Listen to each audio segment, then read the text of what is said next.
চিল্লাবিল্লাহ। সম্মানিত সুধী, আমাদের শায়েখ, আমাদের মুর্শিদ, আমাদের পীর এই যুগের নবী, ঠিক কিনা বলেন? জোরে বলেন ঠিক কিনা? জোরে বলেন ঠিক না বা ঠিক? আল্লাহর হাবিব বলেছেন, যখন আমি থাকবো না, আমার প্রতিনিধি যারা তারা আমার সালাবে শিখতো, তারা আমার ওয়ারিস, ঠিক কিনা বলেন? জোরে বলেন ঠিক না বা ঠিক?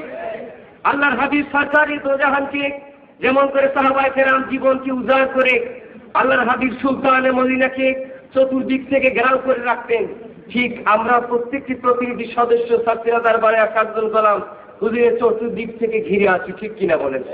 জোরে বলেন ঠিক না বা ঠিক? আজকে আমরা হুজুর কেবলাকে আশ্বস্ত করতে চাই, হুজুর কেবলা বাংলার যে দিকেই চলে যান না কেন, আমরা হুজুর কেবলা চতুর্দিক থেকেই আছি, ঠিক কিনা বলেন? জোরে বলেন ঠিক না বা ঠিক? সম্মানিত সুধী, আজ বাংলাদেশ ছাত্র হিজবুল্লাহ বিভিন্ন উপজেলা থেকে দেখা ছাত্র বন্ধুরা